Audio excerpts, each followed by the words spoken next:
As I've said before, we're going to know where the land lies during the summer. I would say by July, August time. That will show us the level of vaccine uptake amongst the under 50s. If it's 80% or higher, I can see considerable buy-in to things like vaccine passports, which will marginalise those of us who refuse to comply. If it's 60 to 70%, we've got a real chance of bringing this agenda to a grinding halt, but the general public, and indeed people on our own side, will have to hold their nerve and not succumb to the coercive strong-arm tactics to pressure people into submitting to this medical tyranny. If the face mask is a precursor to the vaccine in terms of being a visible indication of acceptance of the narrative amongst the public, then it's hard to see the vaccine uptake being anything other than extremely high. Most people either aren't aware of or aren't bothered by the fact that by taking the jab, they are taking part in the largest clinical trial in human history, and an entirely unnecessary one given the 99.97% recovery rate for the virus. They also seem to be unaware of or unconcerned about the experimental nature of the mRNA gene therapies being sold to them as vaccines. In a time of crisis and during prolonged periods of psychological torture, trauma and stress, it's understandable that a populace would become desperate for any solution that's presented to them and apathetic to the potential dangers and consequences of their actions. So, anyway, let's take a look at this video from Canada, specifically Ontario. I've never shied away from telling you the brutal, honest truth. Never shied away from tough decisions. And today, I'm here to do just that. This sounds like a "this is going to hurt me more than it's going to hurt you" kind of speech that a politician would give just before they announce that they're going to do something truly awful. My friends, we're losing the battle between the variants and vaccines. Translation: we need to take away more of your rights and freedoms. Imagine still thinking that this was about a virus. The pace of our vaccine supply has not kept up with the spread of the new COVID variants. We are on our heels. But if we dig in, remain steadfast, we can turn this around. We're down, but no means are we out. Wow, this just sounds so sincere, doesn't it? The script and delivery are so convincing. Anyway, let's move on just a little bit. We have implemented the strictest measures in all of North America. And the difficult truth is, every public health measure we have left comes with a massive cost to people and their lives. But we have never shied away from doing what's necessary. And it comes down to three things: limiting mobility, enforcing the rules, and getting vaccines into arms. Basically, making life as unpleasant as possible until people break down and scream for the vaccine in desperation.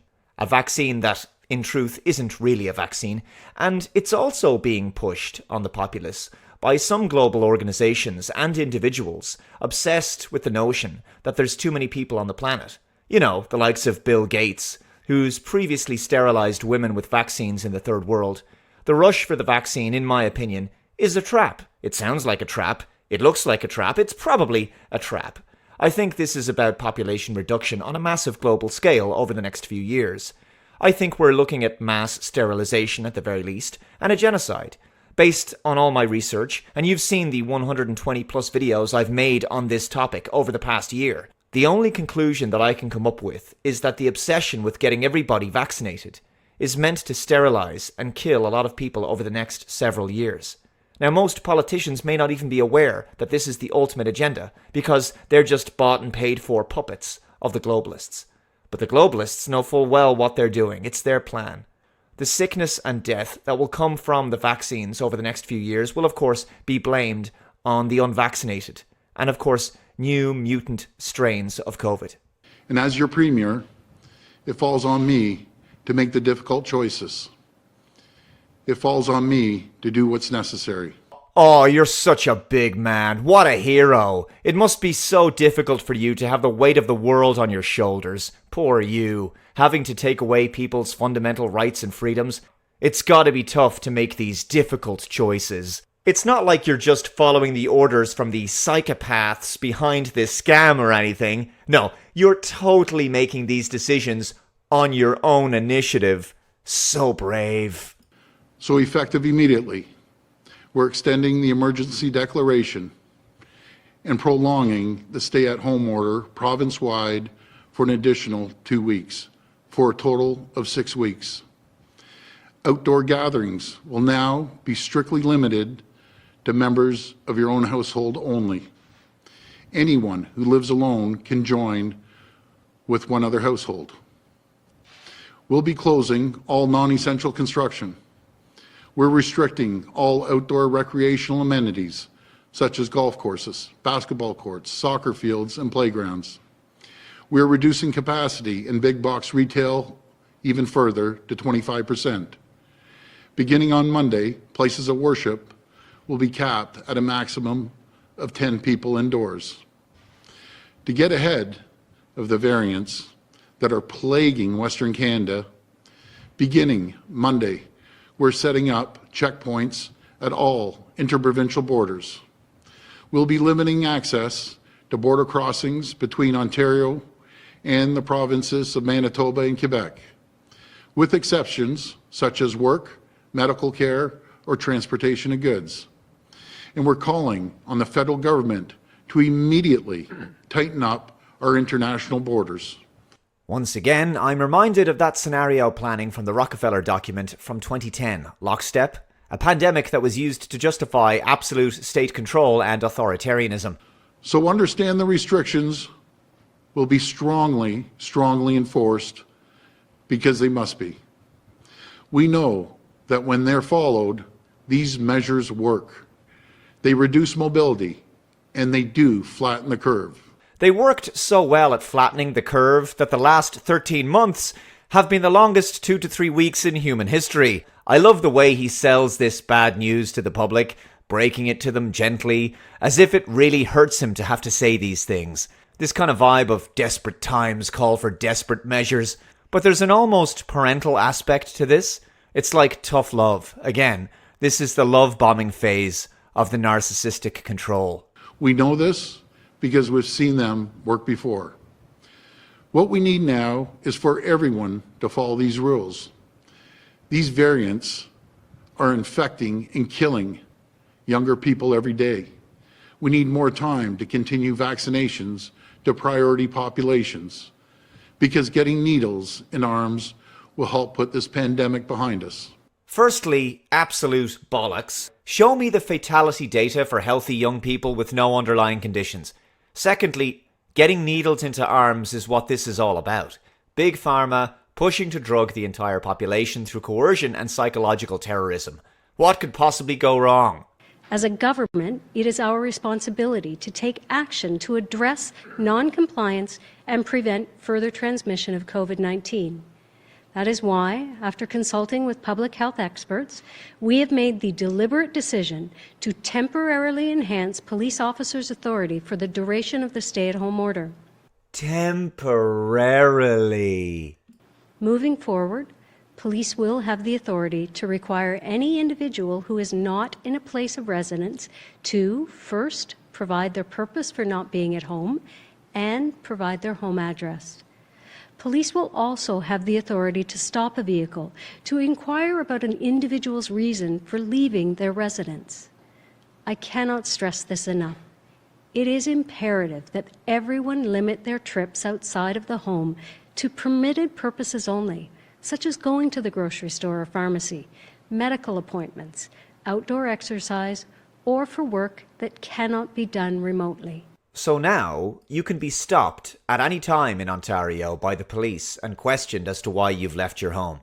This is an obvious strategy. Keep people hemmed in and imprisoned and harassed until they can't take it anymore, and then practically run shoulder first towards the needle, believing that it's the only way out of this nightmarish situation. Later, of course, they will still be told that they can't have their old lives back, and before too long, they're getting 2 vaccines every year just so they can do basic things. And of course, I suspect eventually that only those who are vaccinated will be permitted to have some limited scraps of freedom. But even they will have to show their papers/vaccine passports to the police and to enter shops, bars and other businesses.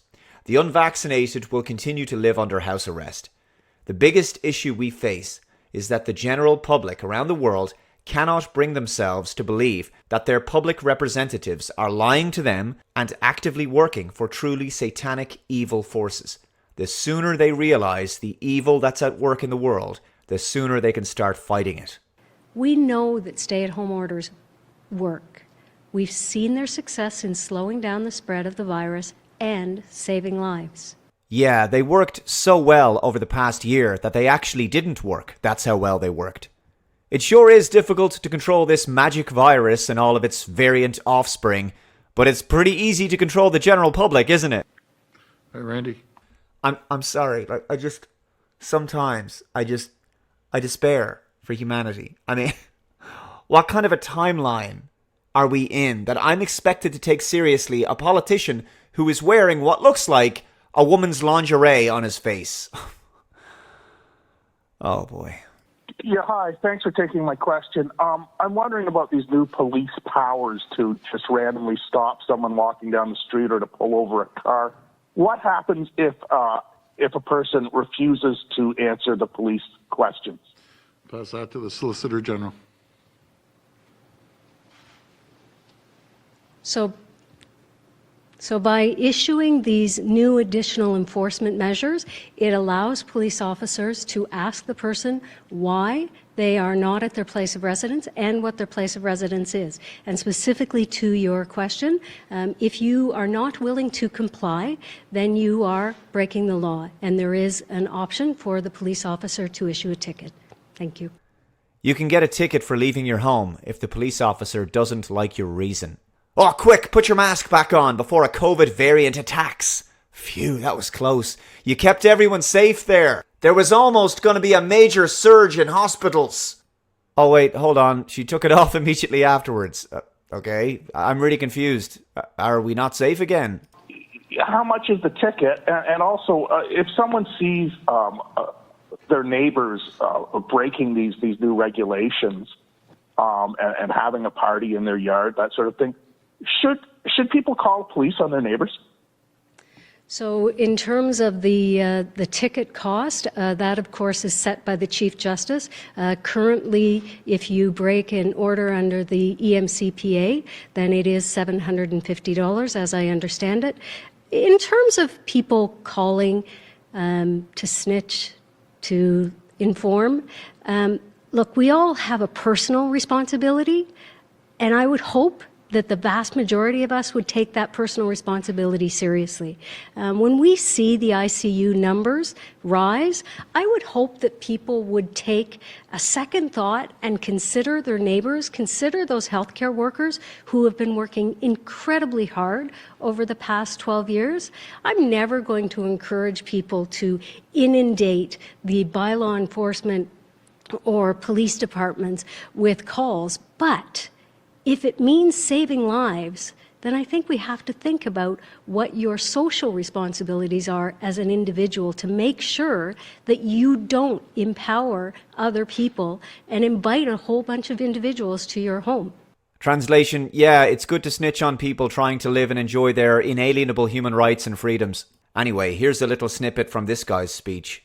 That is why our inspectors will be visiting law offices, accounting firms, and other workplaces over the coming days and weeks to make sure that those inside and on-site are protected and following the COVID-19 safety requirements. I cannot stress enough to employers, if your staff can work from home, they must work from home. And our inspectors will also be ensuring that those who absolutely must come to work are strictly following the public health measures. For our employers and employees, take note, this is your last warning. Well, you can really feel the love in that threat, can't you? This is your last warning. Comply or else, basically.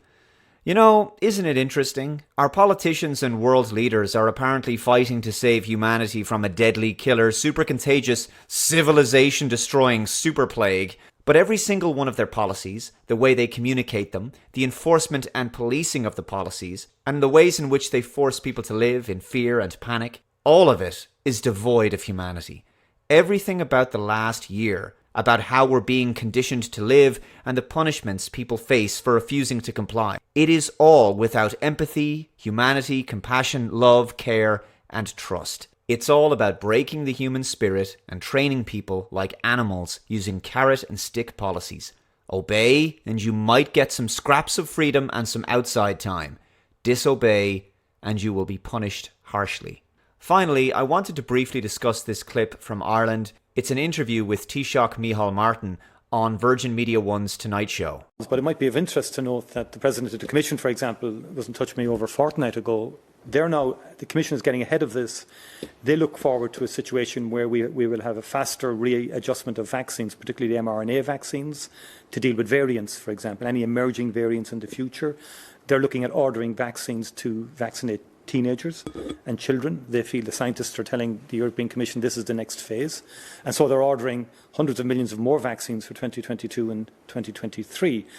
So what I see evolving is a more advanced, sort of settled pattern of dealing with this pandemic. It won't end with one big bang. It won't end with one big bang. Well, last year we were told that we had to lock down until we flattened the curve. And then it was just a few more weeks. Then it was until the cases come down, and then it was until the hospitals aren't overwhelmed, and then it was until the vaccine comes along, and then it was until the vaccine is rolled out to the vulnerable, and then it was until everyone is vaccinated with the first and second jab. Now it's until we see if the vaccine works, and of course, it's vaccines every year from then on. Why? Because the people who are orchestrating this scam said so. That's why. About the vaccine itself. We don't know yet, for example, is one dose sufficient? Do you need 2 doses? In what interval? Do you have even to be vaccinated every year? Because the antibodies may not sustain for a long time. Because the antibodies may not sustain for a long time? Or is it because one dose won't be enough to achieve what they want to achieve? Continuous poisoning of people is one way to achieve a massive population reduction. The people concerned with human beings being too numerous on planet Earth and complaining that we're all contributing to rising CO2 levels are the same people who claim to want to save us from a virus with a 99.97% recovery rate by restricting people's freedoms by force so that people eventually throw in the towel and agree to be injected on a regular basis with an experimental DNA-altering substance. If you don't see that this is clearly a trap, you're simply not using your brain.